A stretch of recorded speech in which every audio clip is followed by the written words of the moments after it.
অনেক পূর্বে উনি এই চার্চের সদস্য ছিলেন, কিন্তু চার্চের নিয়ম বহির্ভূত কিছু কাজ করার দরুন সে চার্চে ইরেগুলার বা অনিয়মিত, এবং এক প্রকারে সে চার্চের সঙ্গে আর সম্পৃক্ত নাই, এবং এখন সে আমাদের চার্চের সঙ্গে কোনো সম্পৃক্ততা নাই। এবং তারপর থেকে সে বা তার এক পর্যায়ে অনুসারী আমাদের চার্চকে দখল করবার জন্য মরিয়া হয়ে ওঠে, এবং তার এই অসৎ উদ্দেশ্য ছিল,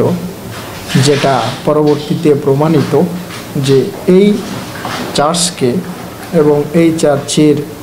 সম্পত্তি স্থাবর সমস্ত সম্পত্তিকে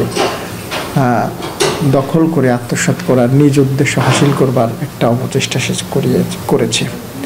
যেটার প্রমাণ সে ধর্ম মন্ত্রণালয়ে চিঠি জালিয়াতি করে সে এখানে আমাদের বাই ফোর্স শারীরিক এবং মানসিক টর্চার করে। মোস্ট যিনি সিনিয়র যাজক এই চার্চের, তাকেও সে মারধর করবার জন্য চেষ্টা করে, এবং আমরা বা আমাদের সহকারী যাজক একাধিকবার আমরা শারীরিক এবং মানসিকভাবে লাঞ্ছিত হয়েছি, তার হুমকির শিকার হয়েছি।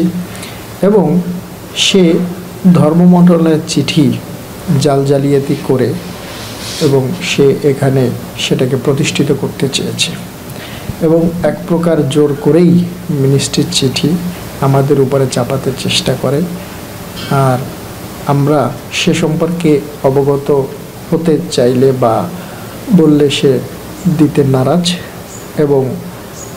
আমরা যখন এই বিষয়টা ধর্ম মন্ত্রণালয়ের কাছে জানতে চেয়েছি, তখন